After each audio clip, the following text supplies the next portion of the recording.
Hello students, today we will discuss properties of context-free languages. In this, we will cover closure properties of context-free languages and decision properties of context-free languages.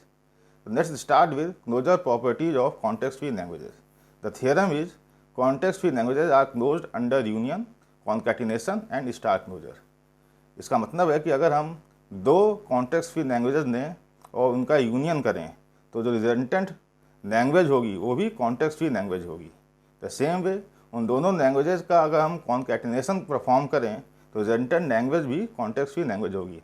और इसी तरीके से अगर किसी एक context free language का हम star closure लें तो the language is context free language. Okay, तो let's see the proof of this theorem. So here we have taken two languages N1 and N2 as context-free languages with grammars G1, B1, T1, S1, P1. It is a grammar for language N1 and G2 is the grammar for language N2. Okay. Here we are assuming that V1 and V2, the set of non-terminals of G1 and G2 are disjoint. Okay. Means V1 और V2 में कोई भी non-terminal common नहीं है। अगर common होगा तो हम क्या करेंगे कि उस नॉन टर्मिनल को एक नया नाम दे देंगे so that V1 and V2 becomes disjoint. Okay, common होने से कोई भी असर नहीं पड़ेगा लैंग्वेज पे। Okay, but we want that V1 and V2 should be disjoint. If they are not disjoint we can make them disjoint. Okay, now what we are doing here, we are creating a new grammar G3। Okay, using grammar G1 and G2. Here the set of non-terminal is V1 union V2 union and a new start symbol S3. Okay, so this is the set of non-terminals for grammar G3. The set of terminals for this grammar G3 is T1, that is the set of terminal of G1 union T2, the set of terminal of grammar G2. Okay. The S3 is the start symbol for G3 and P3 is the production rules for G3. So how we have defined P3?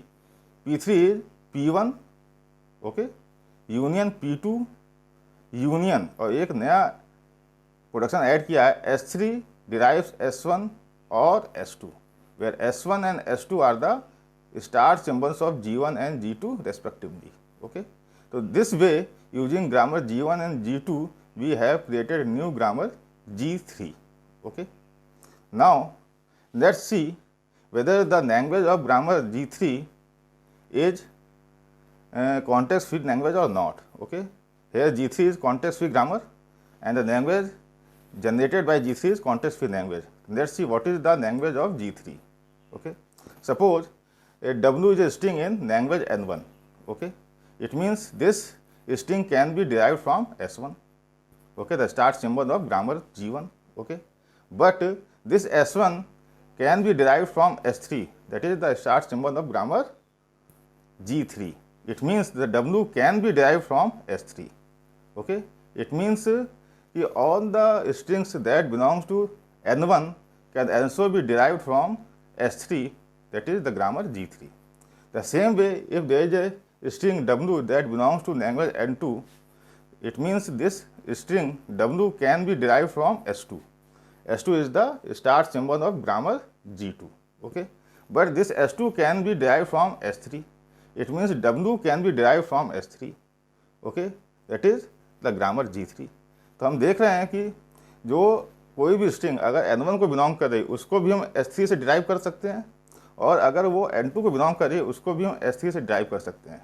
It means all the strings that either belongs to N1 or N2 can be derived from S3, that is the start symbol of grammar G3. It means जो N3 होगा, the language of grammar G3 होगा, it contains all the strings that can be derived from G1 or G2. Therefore, from 1 and 2 we can say that the language of G3 is N1 union N2. Okay, this is the proof. Because G3 is context free grammar, therefore the language of G3 is also a context free language. So here we have proved that a union of two context free languages is a context free language. Let's take an example here. here N1 is given this, and the grammar for N1 is this one, okay, and this is the language N2. This is a set of palindromes, and grammar is this one. Now if you take N1 and N2, देखिए इसका अगर union perform करें तो N is now contain all the strings from N1 union all the strings from N2, और जो N है इसकी जो प्रोडक्शंस होंगे वो क्या होंगे, all the productions from N1 plus all the production from S2 and plus this is a new production S derives S1 और S2. तो S अगर हम S1 डिराइव कर रहे हैं, ओके, तो हमें वो सारी स्ट्रिंग्स मिल जाएंगी जो N1 को बिलोंग कर रही हैं, और अगर S हम S2 को डिराइव कर रहे हैं तो हमें वो सारी स्ट्रिंग्स मिल जाएंगी जो N2 को बिलोंग कर रही हैं. Therefore N1 is a union of N1 union N2. Okay, so this is how we can prove that the context free languages are closed under union. Let's see concatenation. The same logic is here. G1 and G2 are the two context free grammars, and N1 and N2 are the context free language respectively. And here also we have assumed that V1 and V2 are disjoint. Now we have created a new grammar G4 using G1 and G2. How? Where the set of non-terminals of G3 is V1 union V2 and a new start symbol S4. Okay, so S4 is the start symbol for G4, and this is a set of terminals T1 union T2. And how we have defined the production rules for G4? P1 union P2 union and one more production S4 drives S1 S2. Okay, and we have to show that the same logic is here. What we have to do, S4 is containing all the strings that is derived from S1 followed by S2, that is S1 followed by S2. It means S1 concatenated by S2. Okay, तो S1 से हमें वो strings मिलेंगी जो N1 को belong कर रही हैं, ओके, और S2 से वो स्ट्रिंग्स मिलेंगी जो N2 को बिलोंग कर रही हैं. तो S4 से हमें वो स्ट्रिंग्स मिलेंगी जो string from N1 followed by string from N2. That is S4 is now deriving the concatenation of the strings from N1 followed by N2. Okay, तो इसका मतलब हमें S4 से जो स्ट्रिंग्स मिलेगी वो N1 लैंग्वेज और N2 लैंग्वेज के जो स्ट्रिंग्स होंगे उनके कॉन्केटिनेशन होंगी. तो इट मीन्स दिस G4 की जो लैंग्वेज होगी NG4, it is the concatenation of NG1 followed by NG2. Okay, so G4 is context free language. Okay, so therefore NG4, that is language of this G4, is also a context free language. So therefore we can say that the context free languages are closed under concatenation. अगर दो context free languages हैं उनका हम concatenation perform कर रहे हैं तो resultant language जो आएगी वो भी context free language होगी. Okay, let's see the star closure और clean closure. तो N1 is the context free language और ये ग्रामर है इसकी V1 T1 S1 and P1, और हम एक नई ग्रामर हम प्रोड्यूस कर रहे हैं G5 यूजिंग N1. G1 का जो सेट ऑफ नॉन टर्मिनल्स होगा वो होगा V1 यूनियन S5, एक नया स्टार्ट सिंबल ऐड किया, this S5 the start symbol for grammar G5. T1 as it is है, S5 is the start symbol for G5. तो प्रोडक्शन रूल्स हैं वो कैसे डिफाइन किए गए हैं, P1 that is all the production from the N1 union, एक नया प्रोडक्शन ऐड किया है S5 डिराइव्स S1 S5 और नल प्रोडक्शन. तो S5 से हमें किस तरह की स्ट्रिंग्स मिल रही हैं, S1 से हमें किस जो स्ट्रिंग्स मिलेंगी that belongs to N1. Okay, S1 is the start symbol for G1 and N1 is the language of G1. तो S1 से हमें वो स्ट्रिंग्स मिलेंगी जो N1 को बिलोंग करेंगी. ओके, और फिर हम S5 को जब इसी प्रोडक्शन से रिप्लेस करेंगे तो हमें क्या मिलेगा, S1 स्क्वायर. नेक्स्ट टाइम इसी के रिप्लेस करेंगे तो हमें S1 क्यूब मिलेगा. And for any number of terms क्या होगा, S1 एस्ट्रिक्स. और फाइनली हम S5 को रिप्लेस करेंगे बाय नन प्रोडक्शन. तो S5 से हमें जो स्ट्रिंग्स मिल रही हैं वो एक्चुअल में है क्या, वो है N1 का स्टार क्लोजर. ओके, तो since G5 is a context free grammar, तो language of this G5 is also a context free language. Okay, so here we are repeating S1 any number of times. Okay, so we get star closure of S1 here, and the language is also a context free language.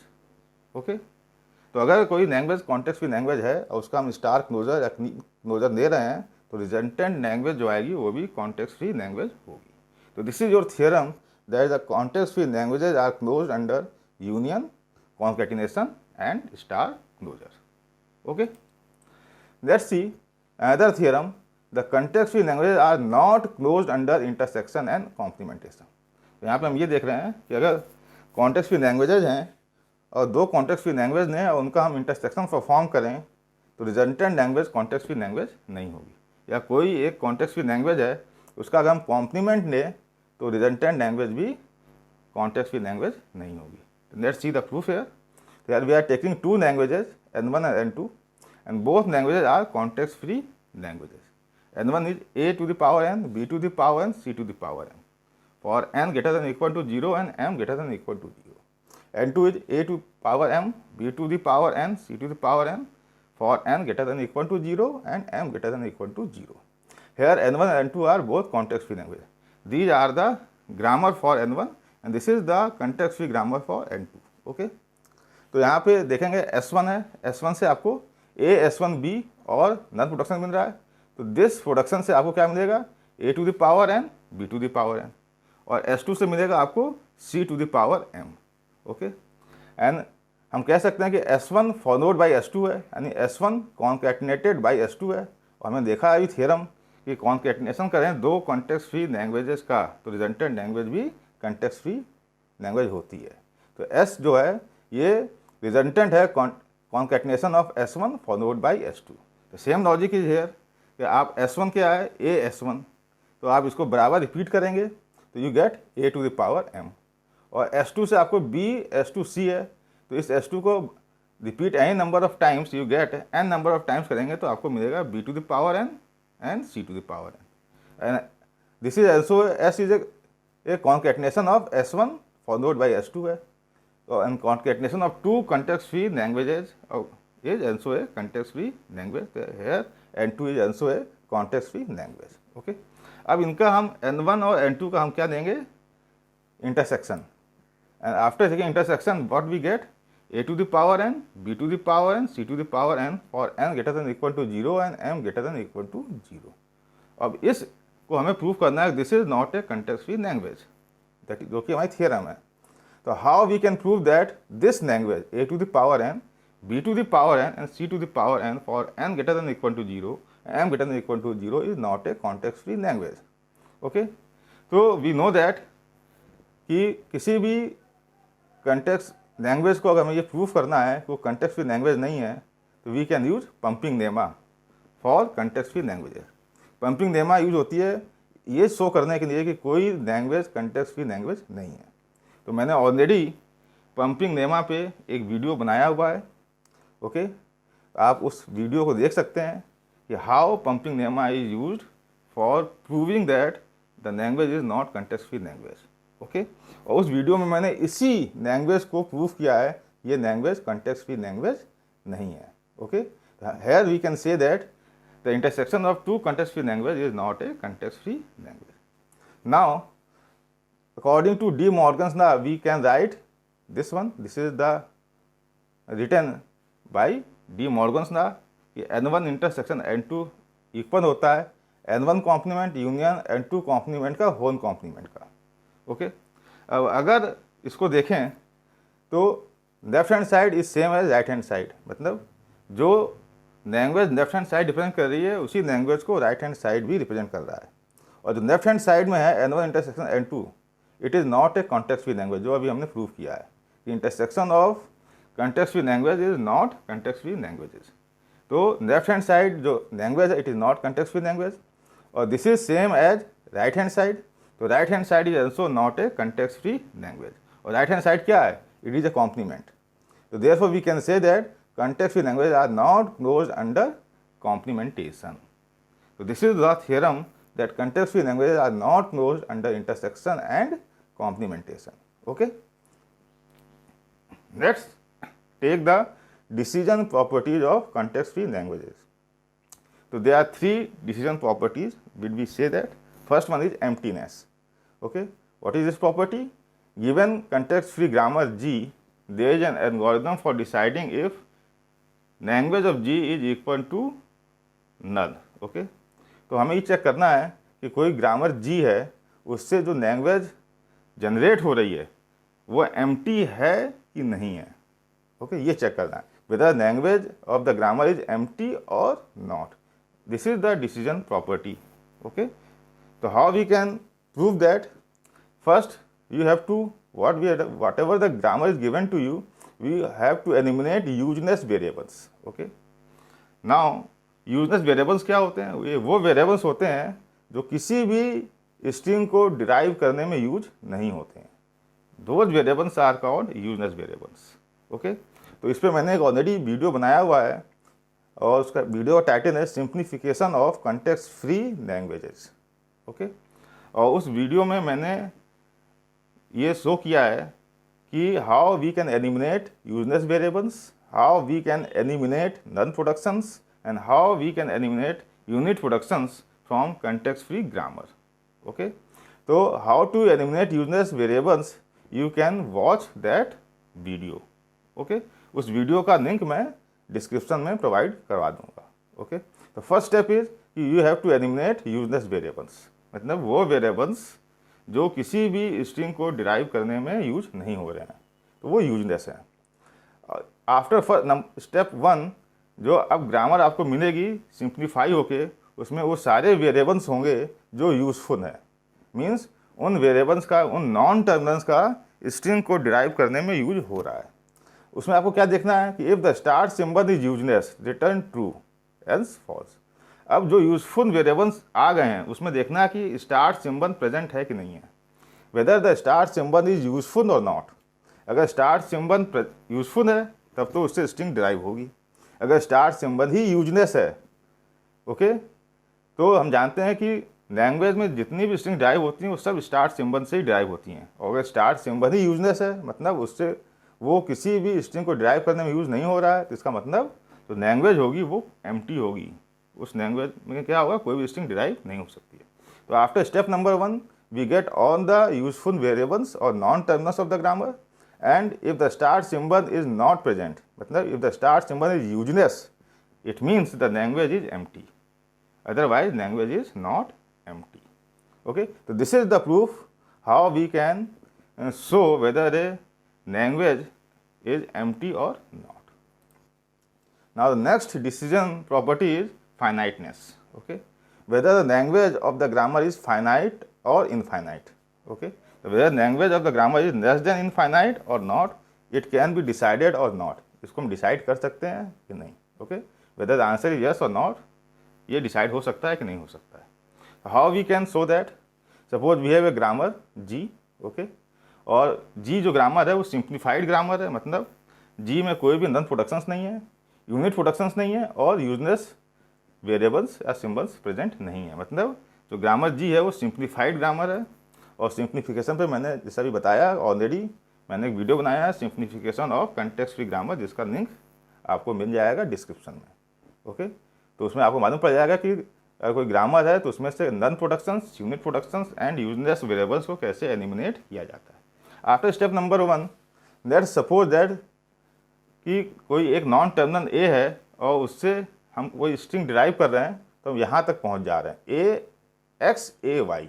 Okay, ए से हमने कोई string derive करनी शुरू की है और after few steps we reach this sentential form X A Y. Okay, और X Y both can not be empty. क्यों? क्योंकि ग्रामर में यूनिट प्रोडक्शंस प्रेजेंट नहीं है. ओके, नाउ अगर जी में कोई यूजलेस वेरिएबल्स नहीं है, वो होंगे नहीं. After step number 1 grammar simplified है, तो there will be no useless variables और non terminals in grammar G. तो ऐसे जब हम स्टार्ट करेंगे कोई स्ट्रिंग डिराइव करना, that is the start symbol, तो जब हम कभी ए पे पहुंचेंगे, ओके, ए, ओके, और ए से we get U Z Y. Okay, now अगर ये अज्यूम करें सिंस ए इज रिपीटिंग, मान लीजिए कि ए रिपीटिंग है, मतलब ए को अगर हम एक्सपेंड करें तो फिर से हमें ए मिल जाए. ओके, तो यू ए वी को एक्सपेंड करें, ए को जब एक्सपेंड करेंगे तो we again get A, means A is repeating. Next production कैसा है, A derives X A Y. Okay, this is the way. तो ए से हमें क्या मिल रहा है, जब ए को हम एक्सपेंड कर रहे हैं तो हमें मिल रहा है एक्स ए वाई, तो फिर ए को एक्सपेंड किया अगेन हमें एक्स ए वाई, यानी कि जितनी बार हम ए को रिपीट करेंगे उतने टाइम्स हमें एक्स मिलेगा, उतने टाइम ए मिलेगा, उतने टाइम ए मिलेगा। ओके, तो हमें इस क्योंकि ए रिपीटिंग है तो आप इसको इनफाइनाइट नंबर ऑफ टाइम्स भी रिपीट कर सकते हैं। ओके, तो एजम्पशन क्या है कि अगर ग्रामर में कोई ऐसा वेरिएबल है जो रिपीटिंग है, okay, then you can get the language as infinite, क्योंकि आप उसको infinite number of times repeat कर सकते हैं और लैंग्वेज भी आपकी इनफाइनाइट हो जाएगी।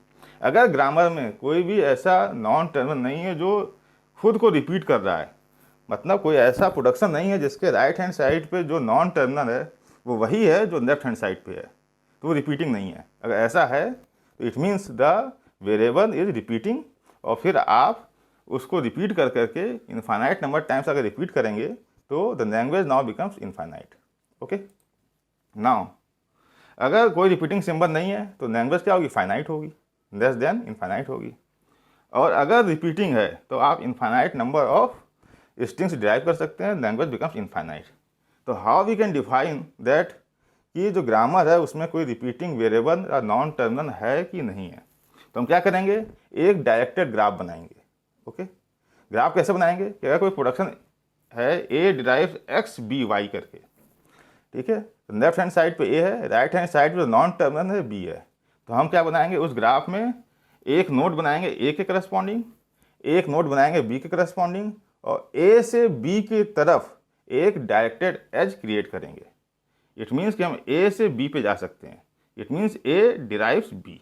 ओके, इस तरीके से हम पूरे ग्रामर के लिए एक ग्राफ बना देंगे। अगर इस ग्राफ में साइकिल है, इसका मतलब कि ग्रामर में रिपीटिंग वेरिएबल एग्जिस्ट कर रहा है, और अगर ग्राफ ए साइक्लिक है, कोई साइकिल नहीं है, तो ग्रामर में रिपीटिंग वेरिएबल नहीं है। ओके, अब ग्राफ बनने के बाद how we can check whether the cycle is there और नॉट, तो we have to use any algorithm, कोई भी एल्गोरिथम यूज कर सकते हैं जो बनाया गया है ये डिटेक्ट करने के लिए वेदर द डायग्राफ है साइकिल और नॉट। ओके, तो हमें डायरेक्टेड ग्राफ बनाएंगे और डायरेक्टेड ग्राफ हमें चेक करना है कि उस डायरेक्टेड ग्राफ में साइकिल प्रेजेंट है कि नहीं प्रेजेंट है। अगर साइकिल प्रेजेंट है इसका मतलब कि ग्रामर में एक रिपीटिंग वेरिएबल है और वो ग्रामर की जो लैंग्वेज होगी वो इनफाइनाइट होगी। और अगर ग्राफ में साइकिल प्रेजेंट नहीं है इसका मतलब कि ग्रामर में कोई भी रिपीटिंग वेरिएबल नहीं है, it means the language of the grammar is finite. In this way we can decide whether the language of the grammar is finite or infinite. Okay, let's take the last decision property, membership. Okay, here we have to decide the membership of string w in a context free language. हमें ये decide करना है कि ये string इस language को belong करती है कि नहीं। इट मीन्स अगर बिलोंग करती है इसका मतलब कि इस लैंग्वेज को आप ग्रामर से जनरेट कर सकते हैं। ओके, तो this is the question whether the W belongs to N or not. Okay, तो इसके कई तरीके भी हैं जो यहाँ पे एल्गोरिथम दे रहे हैं, इसके अलावा भी है कि आप क्या करिए, स्टार्ट सिंबल दीजिए और इस स्टार्ट सिंबल से लेफ्ट मोस्ट डेरिवेशन यूज करके इस स्ट्रिंग को डिराइव करिए। अगर ये स्ट्रिंग डिराइव हो जाती है it means the string belongs to language N। Okay, या अगर आपके पास पुश डाउन ऑटोमेटा है, हम जानते हैं कि हर कंटेक्स्ट फ्री लैंग्वेज के करस्पॉन्डिंग एक पुश डाउन ऑटोमेटा होती है, तो आप उस स्ट्रिंग W को एज ए इनपुट दीजिए पुश डाउन ऑटोमेटा को, और पुश डाउन ऑटोमेटा आपको बताएगा कि स्ट्रिंग एक्सेप्टेबल है कि नहीं है।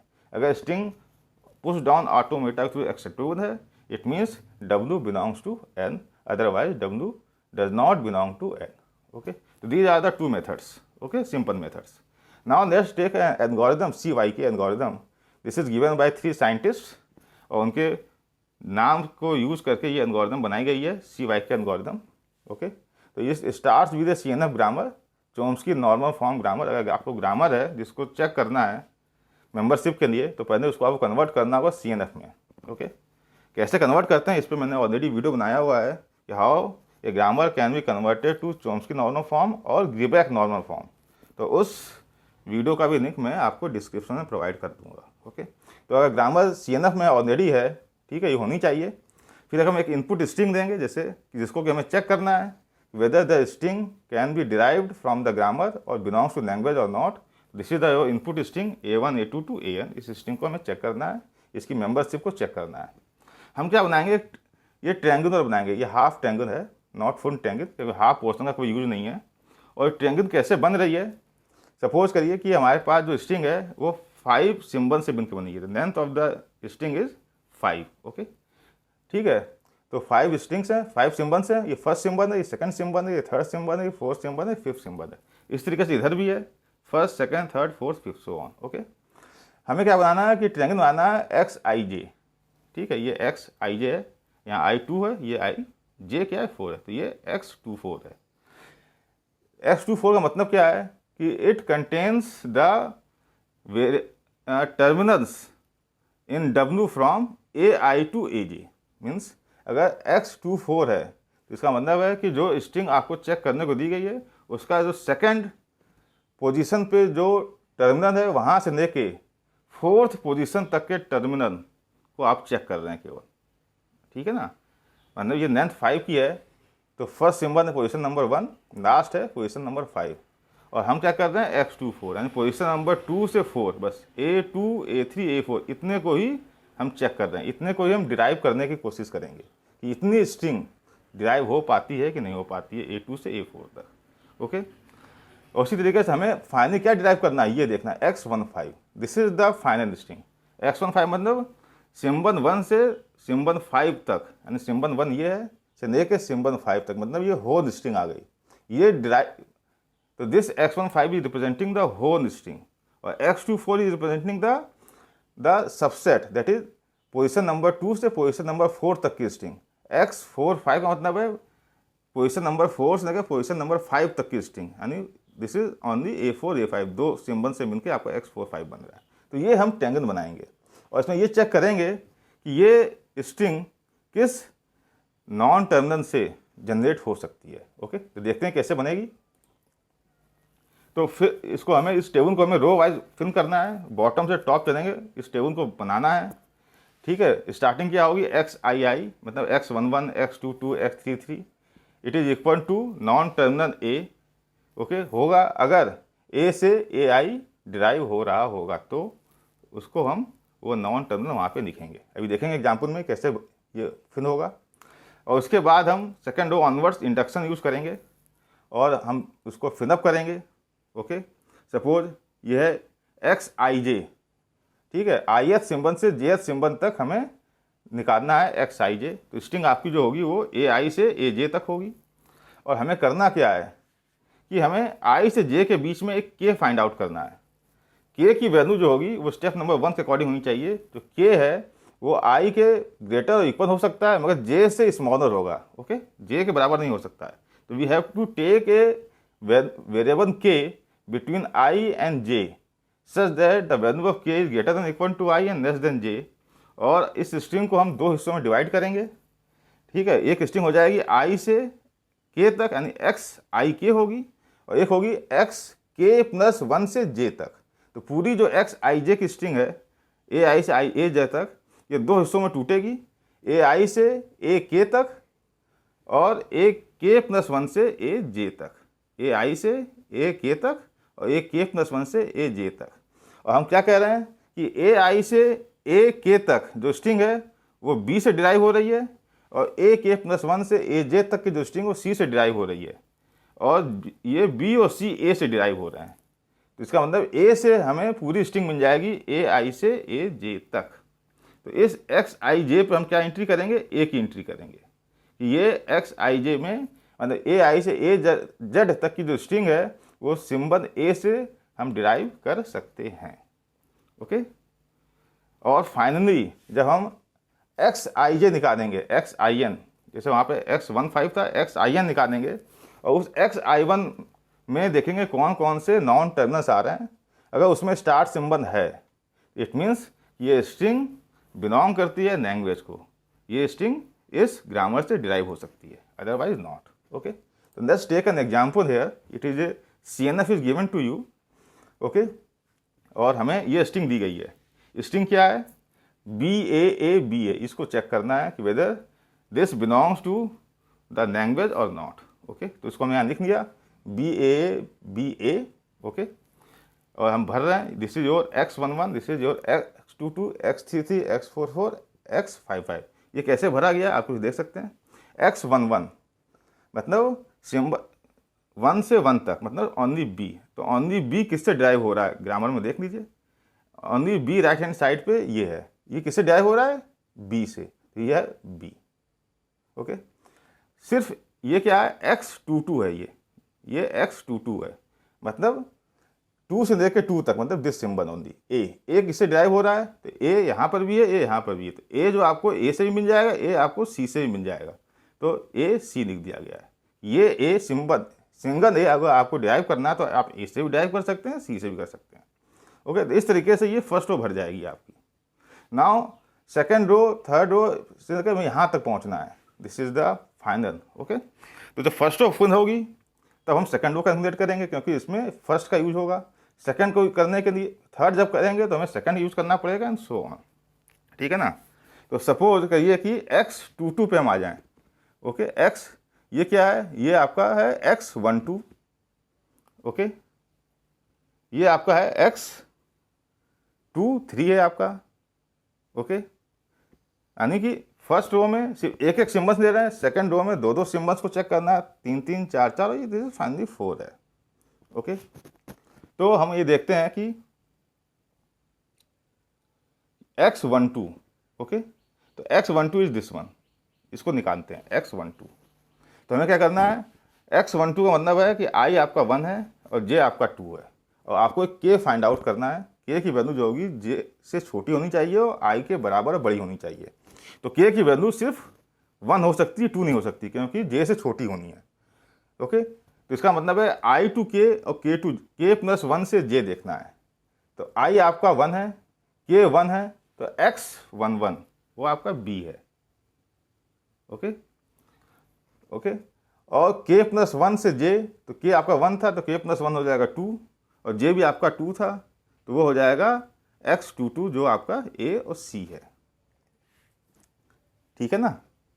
तो हमें x12 का मतलब है कि b और a ये देखना है कि ये डिराइव हो सकते हैं कि नहीं हो सकते हैं और किस सिंबल से हो सकते हैं।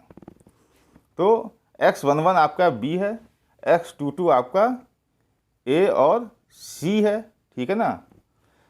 अब इन दोनों का देंगे यूनियन, जब आप यूनियन परफॉर्म करेंगे b यूनियन ac करेंगे तो ये बन जाएगा ba और bc बन जाएगा, दिस इज ओके। तो ba और bc बनेगा, ठीक है ना।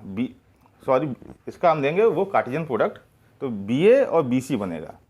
अब देखिए कि ba और bc कहाँ आ रहा है, ba ये है जो a से ड्राइव हो रहा है, bc ये है जो s से ड्राइव हो रहा है, तो दिस इज योर sa।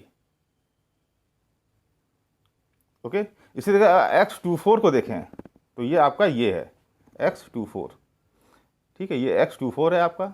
अगर इसको निकालना है तो 24 का मतलब क्या है कि i 2 है j 4 है, तो k क्या हो सकता है, तो k यहाँ पे 1 भी हो 2 भी हो सकता है, 3 हो सकता है, 4 हो सकता है, सॉरी 2 और 3 हो सकता है, 2 से 4 है ना। तो k की value greater than equal to i less than j, तो k की वैल्यू 2 और 3 हो सकती है। तो यहाँ दो पोर्शन बन जाएंगे। ओके, पहला बनेगा x22 और x34 का कार्टेशियन प्रोडक्ट यूनियन, और जब k 3 देंगे तो x23 और x44। तो जब k को हमने 2 दिया तो x22 और k प्लस 1 3 4, जब x को 3 दिया तो x23 4 4, और ये निकालने के बाद आपको फाइनली ये मिल जाएगा SAC। और जब आप फाइनली ये निकालेंगे x1n, दैट इज यहाँ पे n की वैल्यू क्या है 5, क्योंकि लेंथ 5 है, x15 निकालेंगे और आप देखेंगे x जो फाइनल आया है x1n, उसमें क्या है 3 सिम्बल्स हैं SAC, और इन 3 सिम्बल्स में अगर आप ध्यान दें तो इसमें S आ रहा है, that is the start symbol. It means ये स्ट्रिंग इस ग्रामर से डिराइव हो सकती है। एक्चुअल में ये स्ट्रिंग S से भी डिराइव हो सकती है, A से भी हो सकती है और C से भी हो सकती है, यानी कि इस स्ट्रिंग को आप 3 नॉन टर्मिनल से डिराइव कर सकते हैं, जिसमें से एक आपका स्टार्ट सिंबल भी है, ठीक है ना। तो इसका मतलब चूंकि इसमें स्टार्ट सिंबल आ रहा है, इसका मतलब this string belongs to the language of this grammar. Okay, this is the YCK algorithm. Okay. So in this video lecture, we have seen the closure properties and decision properties of context-free languages. Hope you will be able to understand these properties. Please like, share and subscribe my channel. Thank you.